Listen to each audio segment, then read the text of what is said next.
Welcome back. Now, the struggle for equality by the LGBTQI plus community has in recent years taken center stage. They've taken their battle for civil liberties to the workplace, courtrooms and the streets. In his speech today, President Cyril Ramaphosa highlighted the importance of allowing this community to enjoy their freedoms. To get more insight on the battle, I'm joined by Nolwazi Tusini from Iranti organization. She's on the line for us. Nolwazi, I don't know if you listened to the president's speech. Were you happy that he at least mentioned the LGBTQI community, or do you feel like you've heard this before? We're always happy for a mention. We're always happy to be seen, but I do think that it's important for it to be meaningful. And if you remember, as Iranti, we did a campaign called Queer Sona earlier this year, calling upon the president to include the LGBTIQ community in the State of Nation address. And the reason why we called to be included in that particular speech is because that is the speech upon which budgets are decided and upon which resources are allocated to various departments. And so it's all good and well to mention the LGBTIQ community as it relates to a Freedom Day speech, but fundamentally, in terms of material change, it doesn't do much for us. Now, there are some things that we can celebrate, right? Absolutely. I mean, South Africa is one of the very few countries in the world, rather, let me say, where LGBTIQ rights are explicitly protected within our constitution in particular ways. And in that way, we can try and give life to those protections through, as the president mentioned, accessing the courts and getting the courts all the way up to the constitutional court to affirm these rights that are enshrined in our constitution. The problem with that, Masejo, as you will know, even as it relates to gender-based violence cases, is that the criminal justice system is inherently hostile to marginalized bodies. It's inherently hostile to women. It is particularly hostile to queer women and queer people. I mean, as the queer community, currently we are busy celebrating and commemorating Lesbian Visibility Week as I speak to you. And I'm thinking about all of the hate crimes that lesbian women experience in South Africa, where they are not just attacked and raped, but in many cases killed.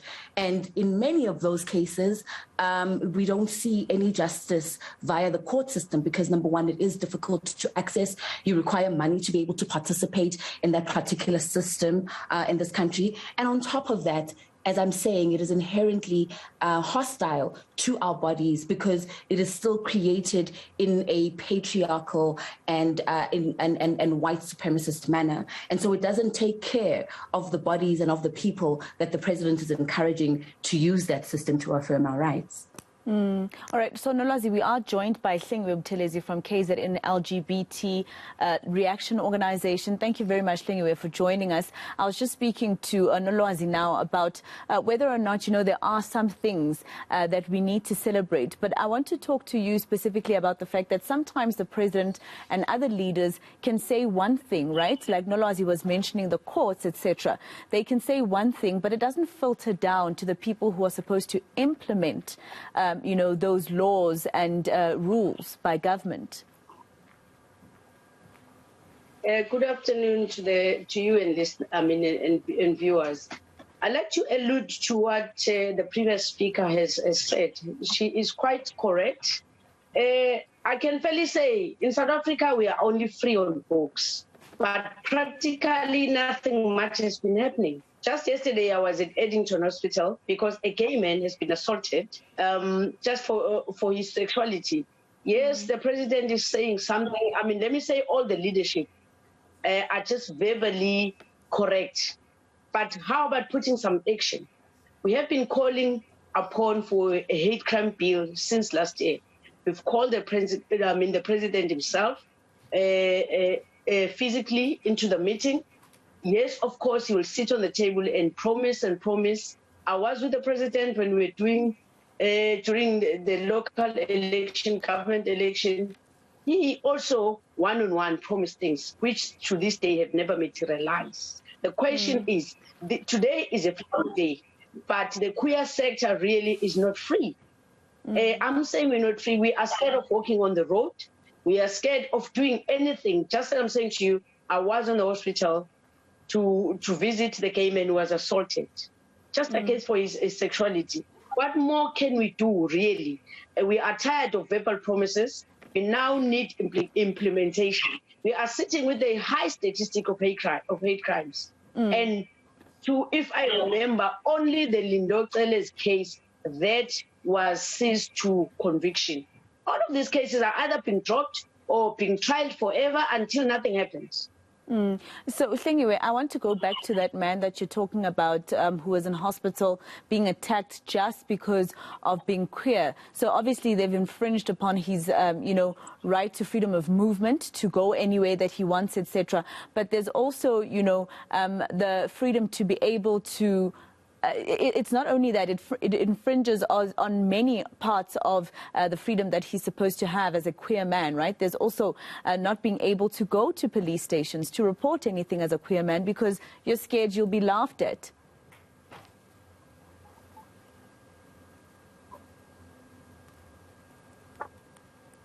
I'm not sure if Hlengiwe can still hear us, but, I'm going to come back to you. Speaking of police station, pull this came in when he got I can hear you. Okay, sure, you can continue. Yeah. Okay, I'm saying if you talk about the police, we get secondary victimization at the police station. I sometimes take my queer members to open cases, but I myself get to be victimized, called names, laughed at by the police themselves. You know, when we say there should be an education, maybe that will help, because even the police are perpetrating homophobia. And that homophobia is the one that results in hate crimes. We need to be free in our own country where our constitution allows everyone to exist. It is enshrined in our constitution that we have a right to live. Why then are we victimized? Why then we cannot be ourselves? The person I'm talking about was just walking on the street. There was like 3 of them, and the next thing, there comes people with knives and all that. So he couldn't, he ran, but then they caught him. Why can't we be free in our own country when we are not infringing in everyone's right? Nolwazi, let me come to you because, we've celebrated Freedom Day for 28 years now.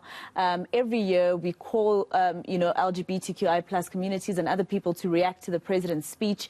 We've had so many democratic presidents ever since 1994. But there seems to be a lull in the communication that leaders give, like the president today, in terms of it filtering down to the people who are supposed to render those services. So where do we go from here then? Because I don't want to speak to you next year and be talking about the same thing.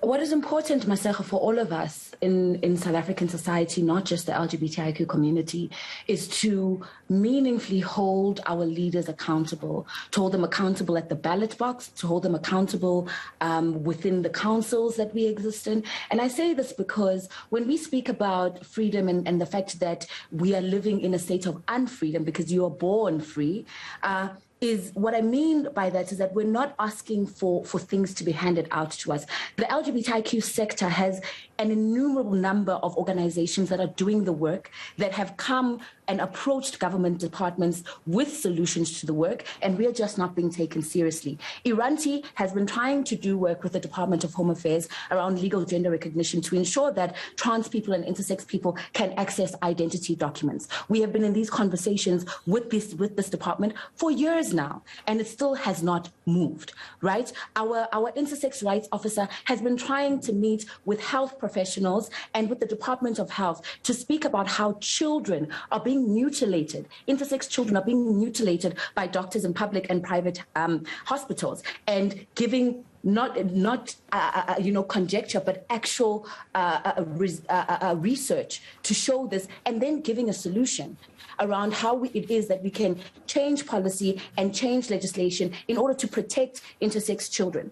This is not happening. And so what is absolutely frustrating is that our leaders, the president in particular, but the rest of his government as well, come on television, stand on stages and pay lip service to the very real violence that people are experiencing in this country. And when I say very real violence, I don't speak only about the physical violence that the queer community is subjected to, but I'm even speaking about the violence of poverty, the violence of being left out of the education system. And he stands on the stage and talks about how many people have access, and yet the Department of Education, right, it has not done anything that resulted from that equal education case that you remember from a couple of years ago around the norms and standards of schools, so that our children do not die in pit toilets while they're trying to get an education. They still have not implemented that court judgment. And so we need to find creative ways, because our freedom, all of our freedoms are interlinked.